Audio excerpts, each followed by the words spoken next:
Oh, that's not what I wanted to do. Oh well, I'm recording to the cloud. I hope I can figure that out. Um, Hello, everybody. This is Nannette Kennedy with Humanities Team and Evolution Revolution, and we're reading Communion with God by Neale Donald Walsch. And Linda, what page did you say? Because I'm not seeing the page numbers here. I think it's 146. Okay. All right. And since there's 1 hour and 4 minutes, we should probably go ahead and get started. And Linda, where'd you go? Oh, you're just on phone. I'm only on the phone, yeah. Okay. And I just need to get pulled over because I'm driving. So, okay. I think I'm good. Okay. So this is Communion with God. I don't know what chapter it is. Page 145, 146. The fifth illusion, the illusion of requirement, may be used to experience that there is nothing you have to know and experience. There's nothing you have to do to know and experience who you really are. Only by doing those things that you imagine you are required to do to make life work can you come to a complete knowing that none of it is necessary. Ask those among you who are very old. Ask those who have danced the dance and towed the line and obeyed the rules. They will give you their advice in 3 words. Disobey the rules. They will not hesitate. Their counsel will be quick and clear. Color outside the lines. Don't be afraid. Listen to your heart. Don't let anyone tell you what to do. At the end of your life, you will know that nothing you have done will matter. Only who you have been while you have done it. Have you been happy? Have you been kind? Have you been gracious? Have you been caring and compassionate and considerate of others? Have you been generous and sharing? And most of all, have you been loving? You will see that it is who you have been, not what you have done, that matters to your soul. And you will see that it is your soul, after all, that is who you are. Yet the illusion of requirement, the idea that there are things you must do, can serve to motivate your mind while you are with your body. It is useful as long as you understand at some level that there is an illusion, that nobody, sorry, I lost my, hang on. That nobody has to do anything that they don't want to do. For most people, this truth is both incredibly freeing and incredibly frightening. The fear is that if human beings are really allowed to do only what they wanted to do, nothing that truly needs to be done would ever get done. Who should take the garbage out? Seriously. Who would do the things that nobody wants to do? That is the question. That is the fear. Humans believe that left to their own devices, people would not do what needs to be done to keep life going. That fear is unfounded. Humans, it would be discovered, are pretty wonderful beings. And in a community where there were no rules, no regulations, and no requirements, there would still be plenty of people who would do the things that need to be done. In fact, there would be very few who would not, for they would be uncomfortable being known as non-contributors. And this is what would change if there were no rules, regulations, or requirements. What would change is not what is being done, but why it is being done. The why of doing would be altered. Instead of doing things because they are told they must, humans would do what they do because they choose to. as an expression of who they are. That is, in truth, the only real reason to do anything. But it reverses the entire doing-being paradigm. The way humans have constructed the paradigm, one does something, and then one is something. Under the new paradigm, one is something, and then one does something. One is happy, and then one does what a happy person does. One is responsible, and then one does what a responsible person does. One is kind, and then does what a kind person does. One does not do responsible things in order to be responsible.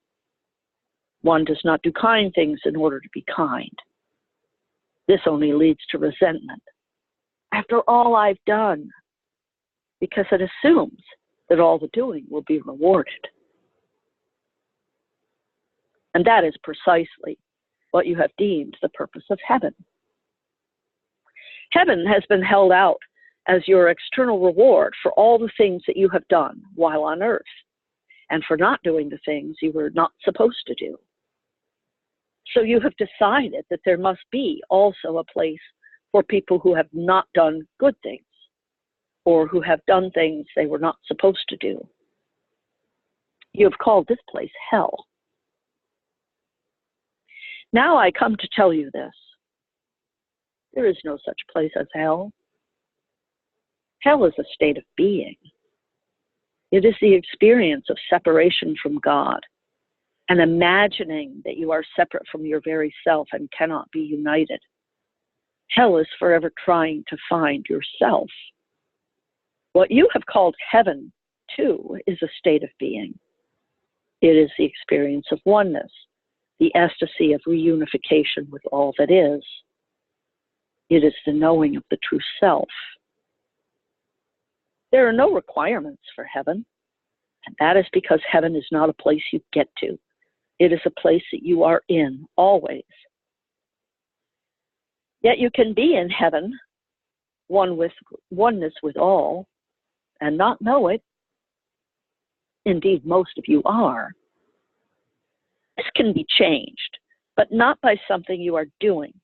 It can only be changed by something that you are being.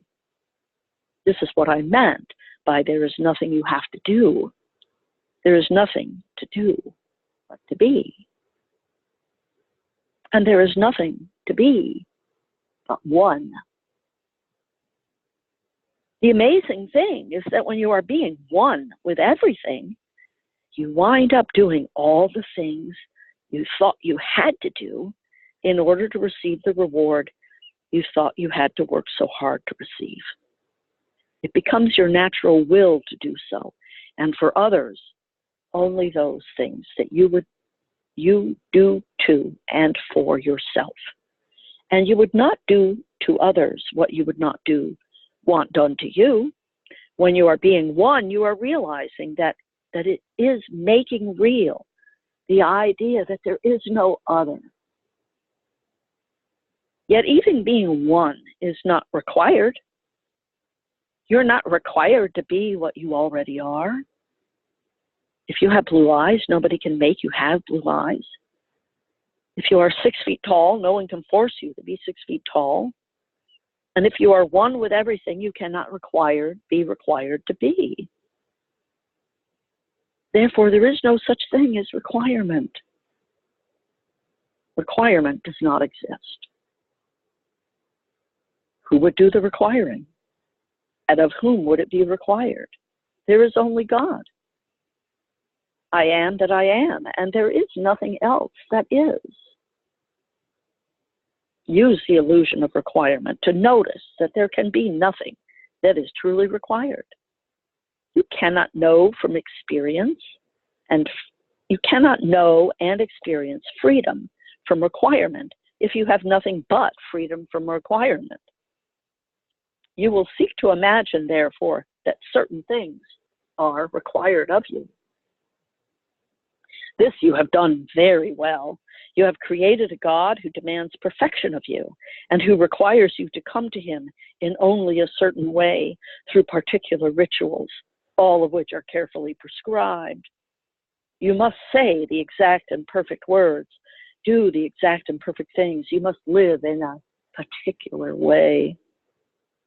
Having created the illusion that such requirements exist in order to acquire my love, you are now beginning to experience the indescribable joy of knowing that none of this is necessary. You will notice this by observing that rewards often come to people on earth whether they do what they are supposed to or not. The same is true of what you imagine your rewards to be in your afterlife. Yet your experience in the afterlife is not a reward. It is an outcome. It is the natural result of a natural process called life. When you become clear about this, you will understand free will at last. In that moment, you will know that your true freedom, nature is freedom. You will never again confuse love with requirement, for true love requires nothing. Always remember that. True love requires nothing. The sixth illusion, the illusion of judgment, may be used to experience the wonder of a non-judgmental you and a non-judgmental God. You have chosen to create the experience of judgment in order to experience the wonder of a non-judgmental God and to understand that judgment is utterly impossible in God's world. Only through feeling the sadness and the destructiveness of judgment yourself could you truly know that it is not something that love would ever sponsor. It is when other people judge you that you know this most keenly, for nothing hurts more than judgment. Judgment hurts deeply when those who judge you are wrong, yet it hurts even more deeply when they are right. This is when the judgment of others cuts to the quick, tearing at the fabric of the soul. You have only to experience this once to know that judgment is never a product of love. In creating your illusory world, you have produced societies in which judgment is not only accepted, but expected. You have even created an entire system of what you call justice around this idea that somebody else can judge you to be guilty or innocent. I tell you this, no one is ever guilty, and no one is forever innocent in the eyes of God. And everyone is forever. Let me do this again. I tell you this, no one is ever guilty, and everyone is forever innocent in the eyes of God. That is because my eyes see more than yours. My eyes see why you think things, why you say things, and why you do things. My heart knows that you have merely misunderstood.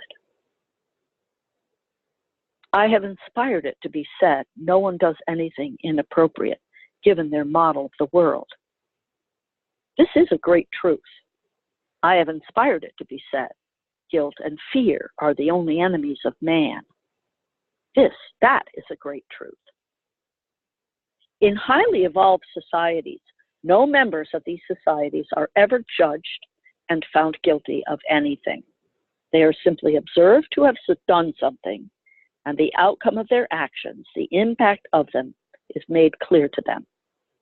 Then they are allowed to decide what, if anything, they wish to do with regard to that. And others in the society are likewise allowed to decide what, if anything, they wish to do to and for themselves with regard to that. They do nothing to another. The idea of punishment is simply not something that occurs to them because the concept of punishment itself is incomprehensible to them. Why would the one being want to hurt itself? Even if it has done something that is damaging, why would it want to hurt itself again? How does hurting itself once more correct the damage of the first hurt? It's like stabbing one's toe and then kicking twice as hard to retaliate.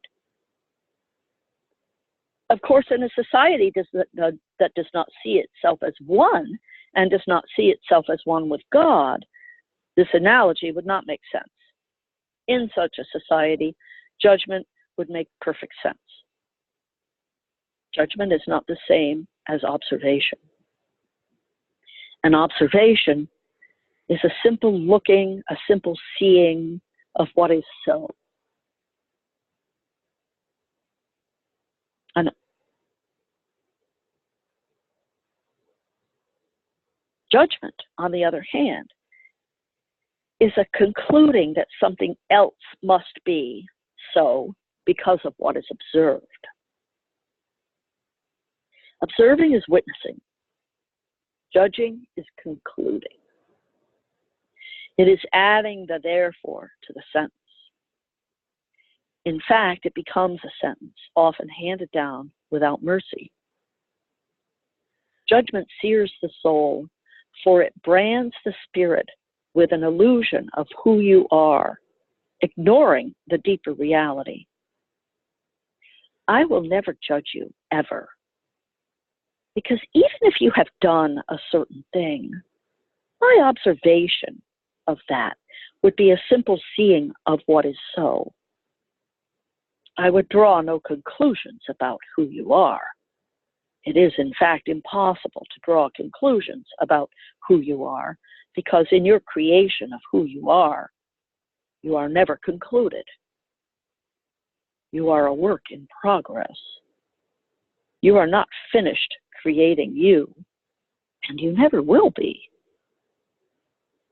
You are never who you were in the last moment, and I never see you as that, but rather as who you now choose to be.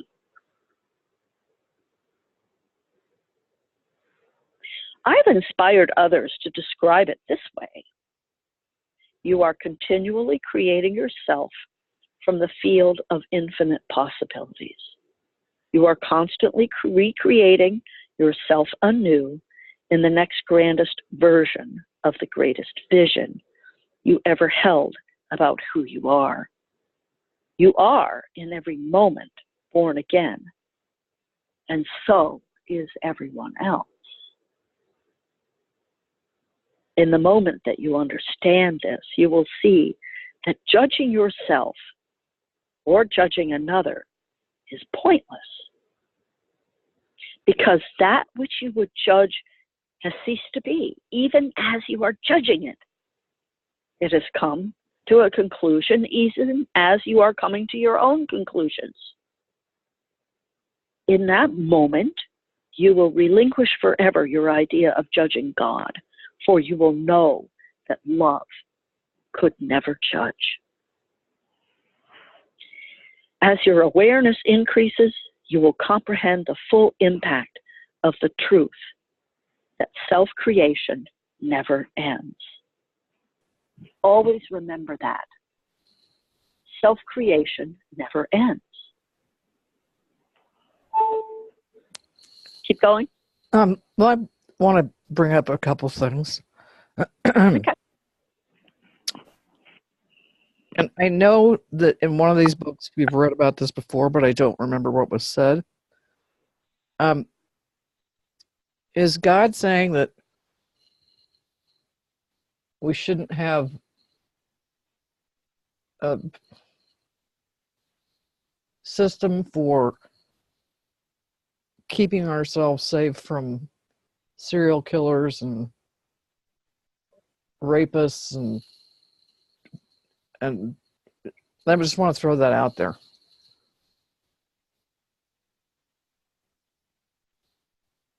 I don't understand the question. Ask it again. Well, God is saying, judgment is concluding that something else. Wait a minute.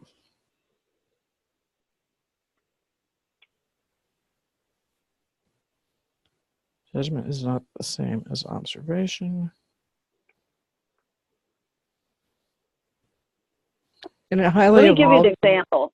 Okay. I had a conversation with someone recently where I described the city manager of the ex-city manager of this town, and I described him as let me see if I can come up with the exact phrase that I used.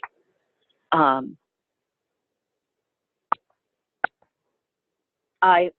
may have said something, this is not the exact phrase, so I'm going to come up with something similar. I may have said something along the lines of he, in his pill-popping clown approach to management. And the person I was speaking to said, well, there goes the hate. And I said, no, I am simply observing that is quite factually what he is. He's very addicted to pills, and his approach to business is very clown-like. And so I wasn't being hateful. Now, if I concluded that made him something, if I went on and said, and that makes him, and then called him a name or something, that now we're into judgment. This is really, I'm glad you brought it up, Nannette, because it really is very tricky. It's very tricky to be observing without being judgmental. And I think it's something that we could all spend weeks practicing it. It might be good to practice it and then come back and talk about how did you do, because it's a challenging thing to be, where is that separation? And I think the minute, for me, the minute I feel in any way emotionally involved in the quote unquote observation, it's moved from observation into something else. If that makes any sense, and I'll be quiet and see what other people have to say. That does make sense. Anybody else want to comment on that?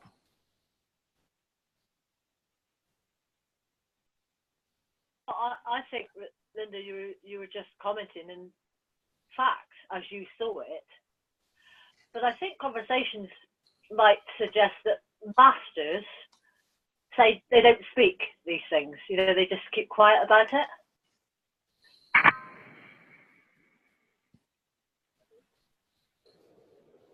Well, yes, I think that comes back to, if you don't have anything nice to say, don't say anything at all. I think that's true. This happened to be a conversation that had to take place because we were trying to figure out how you move forward after you've gone through, when you have a town that's lived through that kind of an event where you've had 7 years of this kind of energy. There's so much healing that has to happen, and there's so many things that have to be brought to light to be witnessed, not to be judged, not to stir the pot, but it's like you've got to be able to put the words to it and make the observation so that you can move forward. But I think you're right, and I think for the most part, Angela, you wouldn't even be giving voice to those kinds of things.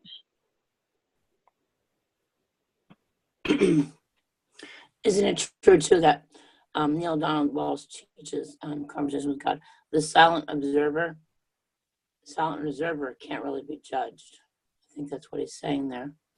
When we have the silent observer, we do it on Humanity's team all the time. Somebody just watches the behavior of others and the actions of others, and you just silently sit back. And then whether you report that to anybody is your business. So I like that, being a silent observer, you can't be judged if you don't say anything or act in a certain way. Or it's hard to be a silent observer, though, especially when you disagree with what's going on.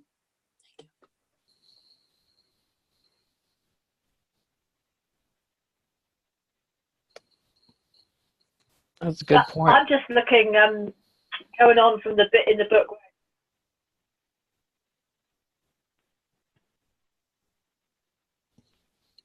Go ahead, Angela. Just looking at the part, where it says in the book about the justice and what you were referring to, and then it goes on to say about highly evolved societies, which is maybe what we're striving for here. And no members of those societies are ever judged or found guilty of anything. So they're simply observed, and their actions are pointed out to them, and then they have a choice as to what they do about it, if anything. That's what the book is saying here.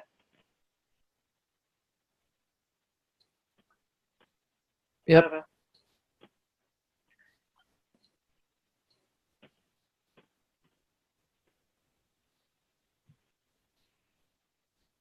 I mean, obviously, our society, and we have this justice system, you know, we haven't reached the level of being highly evolved. We're obviously, you know, very immature in, so it says, you know, our society and our world. So, I mean, are we striving? That's what we're striving for, I take it, to be highly evolved. Mm-hmm.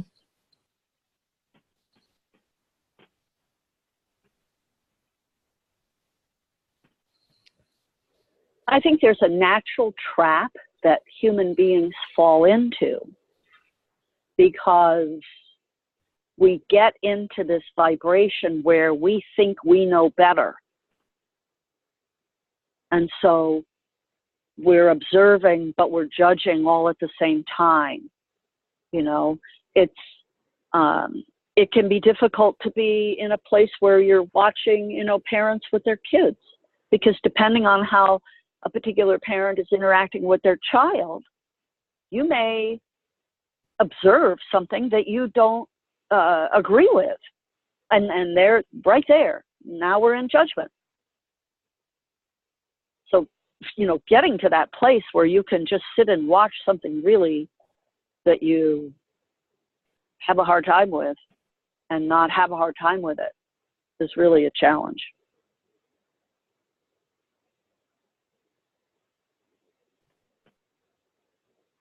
Absolutely. And like I just read from there, in the book it says, you know, they're not judged, they're just, their actions are pointed out to them. So if, you know, if we're out within the community and we see a parent abusing their child by physically beating them, then, I mean, I wouldn't be able to stand by and say nothing, I don't think. But maybe I would point the action out, and that's what it says here, you know. They're not judged, they're just, the actions are pointed out to them. And they do whatever they wish as a consequence of that, if anything at all. But it's very difficult, I mean, very difficult. Right, so how do you point it out to them without them feeling like you've judged them? Exactly, exactly. Well, and it brings in... I mean, I don't know, I mean... Sorry. That's okay. But it brings to question, like, and this was something that it didn't happen to me, but it was something I knew about. And it was somebody that I knew.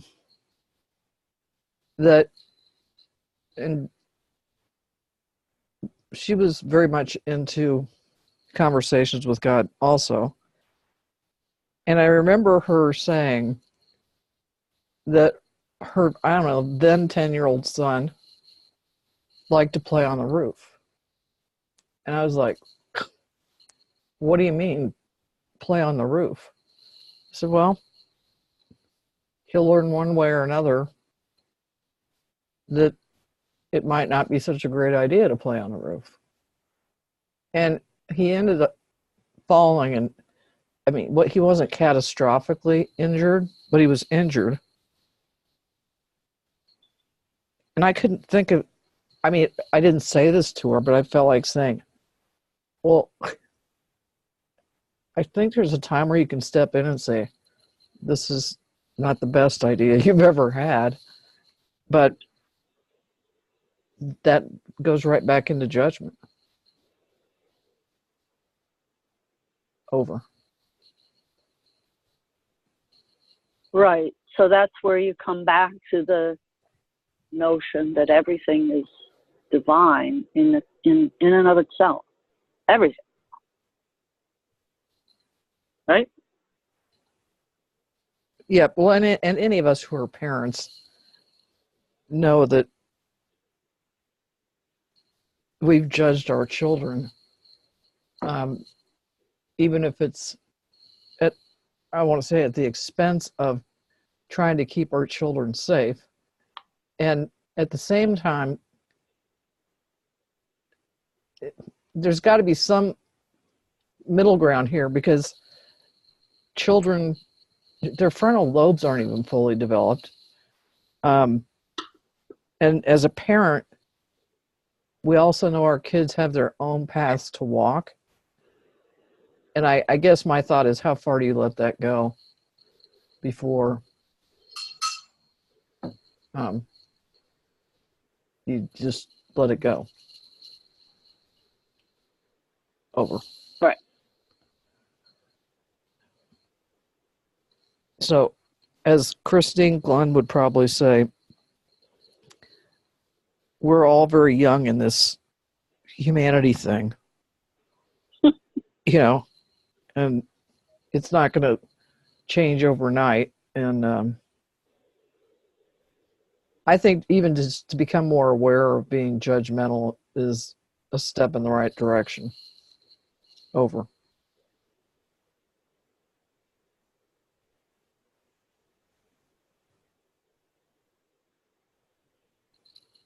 Yeah, we have friends that have a dog, German Shepherd, that they got as a puppy, and I don't know, this puppy has had problems its entire life, and the dog they had before that had problems, and then the dog that they had before that had problems,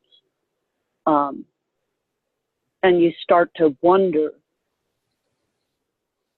what are the odds that someone would adopt 3 puppies in a row where it was always the puppy that was the problem? And so I personally, I get a chance to exercise this multiple times a week, because these are friends that we see multiple times a week.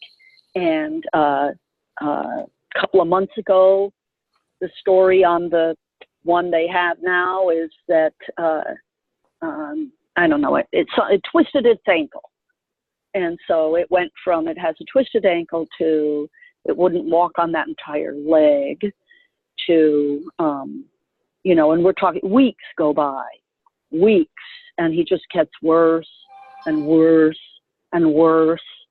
And a normal person not in this class, not taking this, having studied, would be on these people. Have you taken them to the vet? I mean, there'd be a lot of judgment going on. Have you taken them to the vet? Come on, what's because this dog is suffering. So, months pass, and now they did finally take it to the vet, and now the prognosis is it has bone cancer, and it would be dead in a week or two. And I share this only because it's really I think a perfect exercise for this conversation, because I have to work constantly to not be judgmental of them and to not allow myself to go into that space of, all the things that we can imagine I would start to think about them as crappy dog owners. Sorry. That just... you get it. It's like, we see these people 2-3 times a week. They're like our closest friends. And then there's that going on all the time. I actually thank you for letting me share that, because I haven't been able to say that to anybody other than my husband. Well, I get it, and I think everybody The other else. dog. Go ahead. So what happened to the other dogs that were ill that they had previously? They both ended up having to be put down. Well, one actually just dropped dead. He was only like, I don't know, 5 years old, maybe not even that old. He just dropped dead one day, and then the other one they ended up having to put down.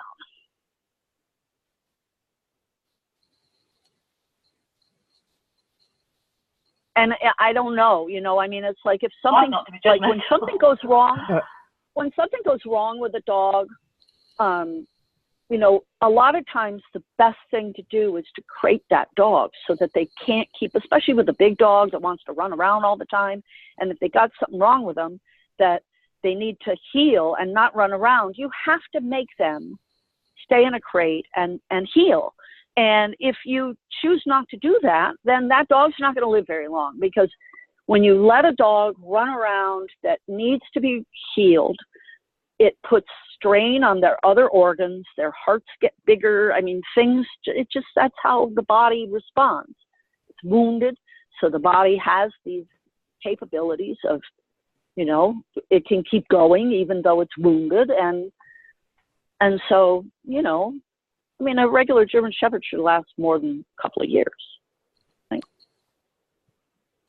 Yep. And this one here, this one's not even 5, I don't think now, with the bone cancer. You know, and maybe there's no correlation. You know, maybe there's no correlation between their behavior and the outcome of the dog, but there is some kind of place for judgment in terms of how they go about healing their dog, how they go about having their dog, how they go about treating their dogs.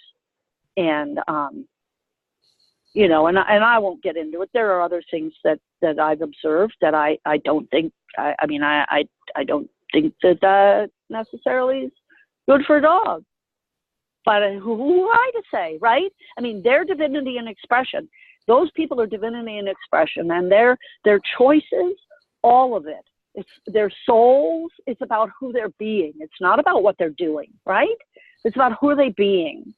And in the end, that's a one-to-one relationship with themselves and with their maker. And it's not for any of us to say or judge in any way. Their perfection. I don't necessarily resonate with that level of perfection sometimes, and that becomes my problem, not theirs.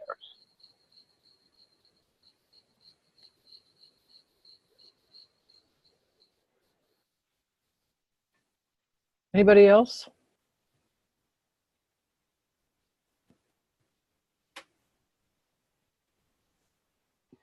I've had a very hard time being as generous as Linda.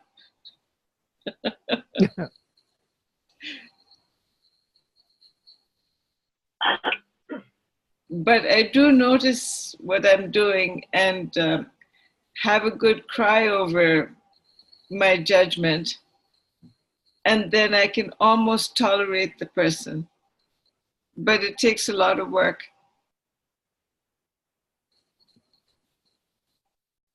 It's a tough one. It is a really tough one.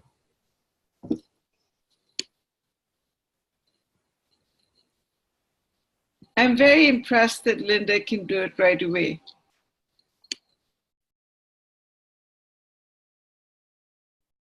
I know, she's a master at it. That's why she's Lindapedia. She knows how to look good. Yeah, Lindapedia.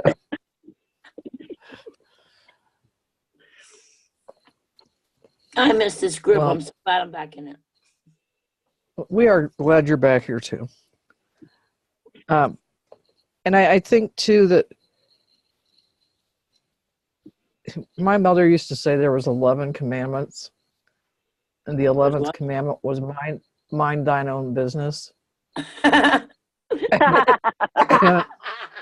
And so I'm thinking to myself as we're having this conversation, well, maybe that's part of our problems. Yeah. Is that we're not minding our own business. Mm-hmm. And you know, and then that just brings up the whole other can of worms. Is, am I not allowed to have an opinion? Am I da, da, da, da? Right. But You know. but I guess if we were to put a softer swing on this, is just to say, I'm going to mind my own business. Yeah. I'm going to mind my own business. Over. Yeah. Exactly. Yeah, exactly. And I think Neil and God say that somewhere in these books. It's Go like ahead, the Angel. oh, never mind. Or Mary. It's like the Byron Katie thing: your business, my business, and God's business. And when we get into trouble is when we get out of our business and into other people's. Yeah.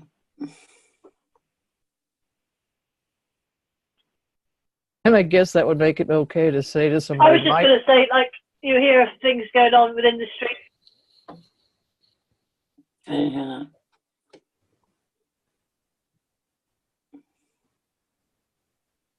I think I've got a delay here. Oh, maybe.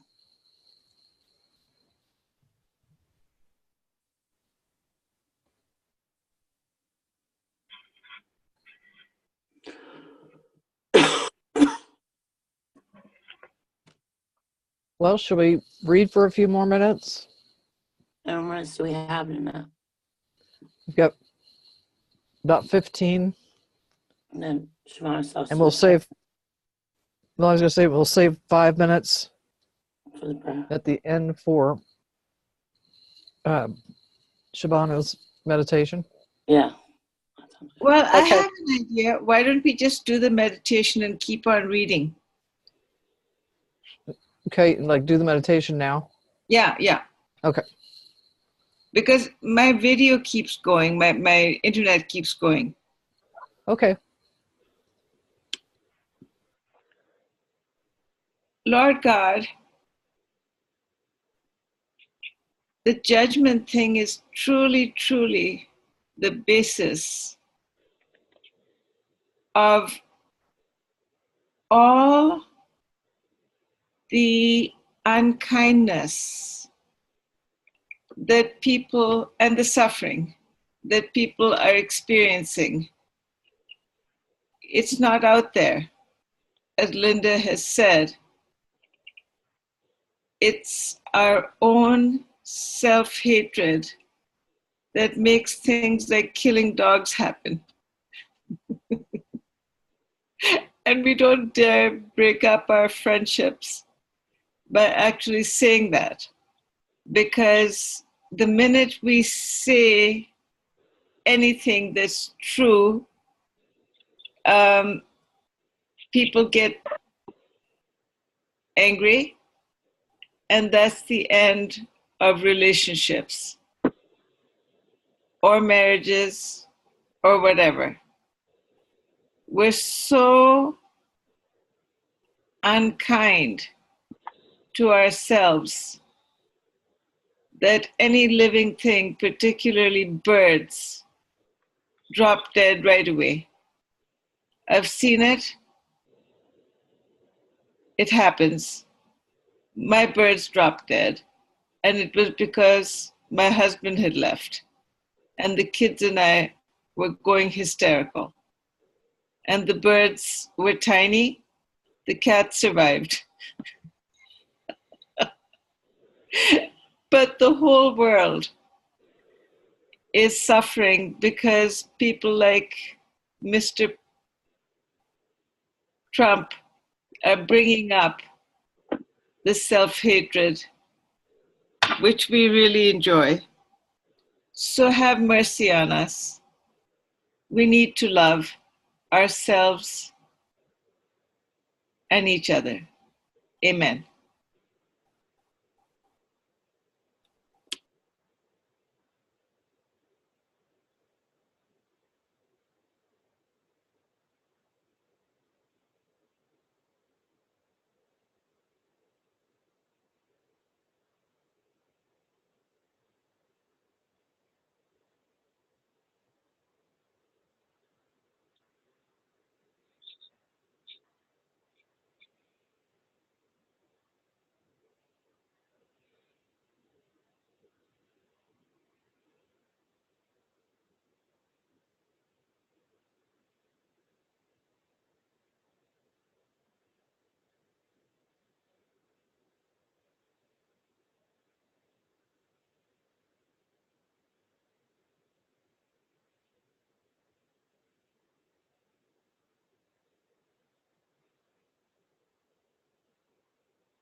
Thank you, Shabana.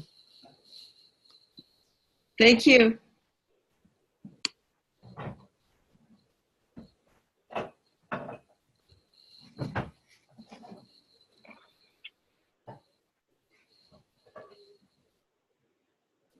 As usual, thought-provoking stuff.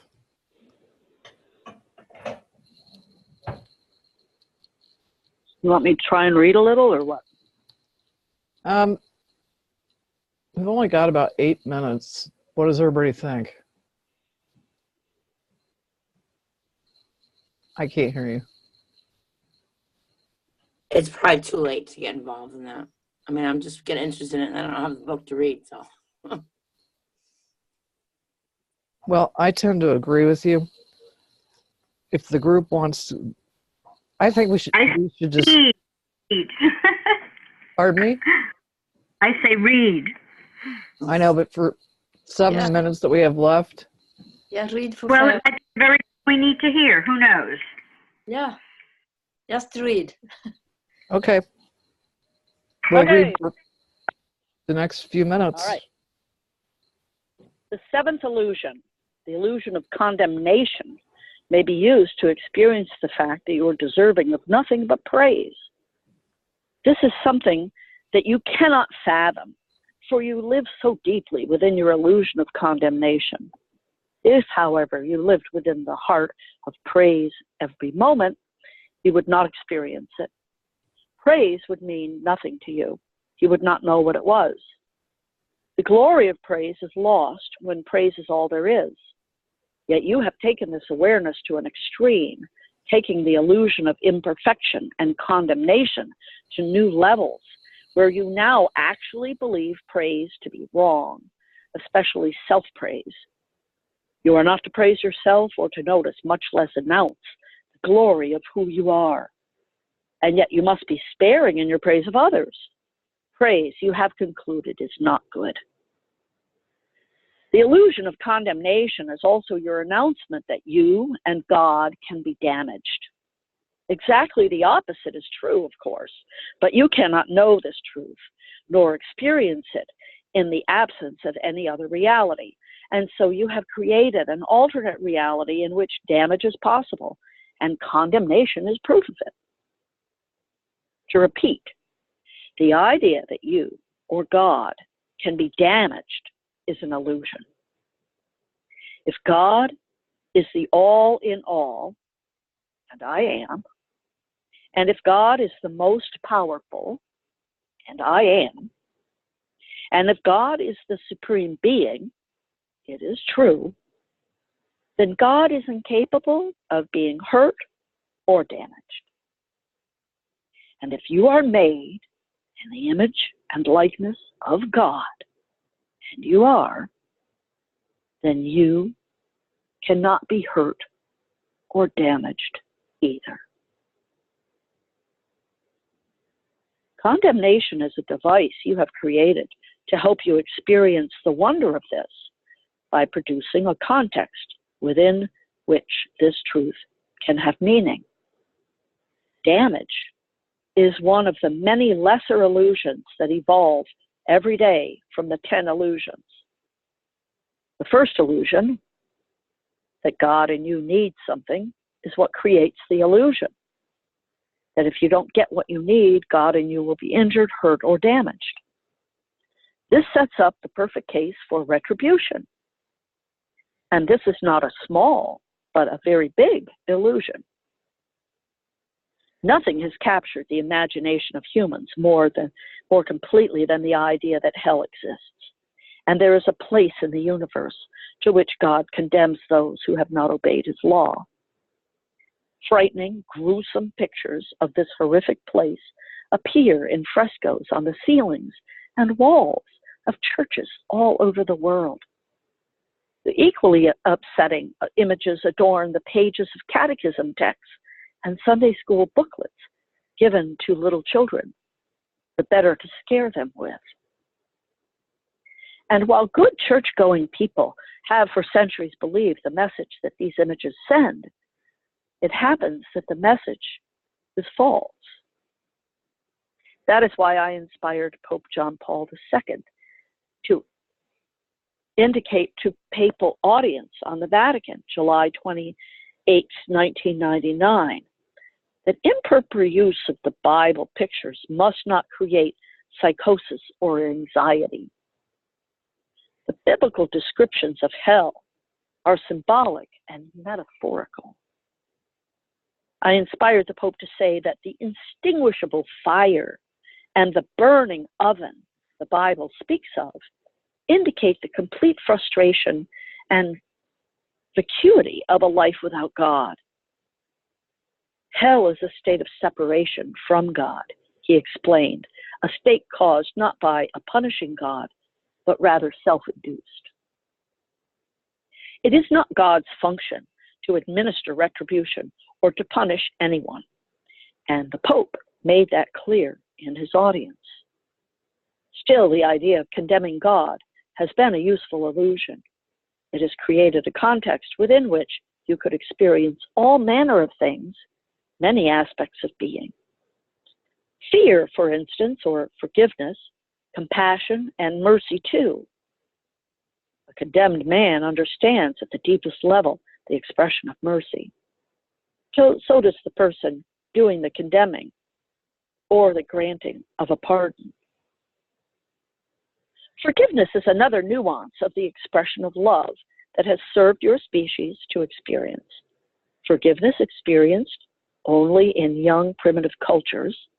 Advanced cultures have no need for it, understanding that since there can be no damage, no forgiveness is necessary. But it has enormous value within the context of evolution, the process by which cultures mature and grow. Forgiveness allows you to heal virtually any psychological, emotional, spiritual, and sometimes even physical wound that you imagine has been afflicted upon you. Forgiveness is a great healer. You can literally forgive your way to health. You can forgive your way to happiness. You can use the illusion of condemnation. Your use of the illusion of condemnation has been very creative in this regard, creating many moments in your life and in human history in which forgiveness could be expressed. You have experienced this as an aspect of divine love, moving you closer and closer to the truth of both love and divinity itself. One of the most famous stories of forgiveness that has done this is the account of Jesus forgiving the man on the cross beside him, revealing the eternal truth that no one is condemned who seeks God. This means that no one is ever condemned because everyone ultimately seeks God, whether they call it that or not. Hell is the experience of separation from God. Yet anyone who does not wish to experience eternal separation does not have to. The mere desire for reunion with God produces it. That is an extraordinary statement, and I am going to repeat it. The mere desire for reunion with God produces it. Forgiveness is never necessary, since no true offense can ever be committed by or against divinity itself, given that divinity itself is all that is. This is something that advanced cultures understand. Who would forgive whom, and for what?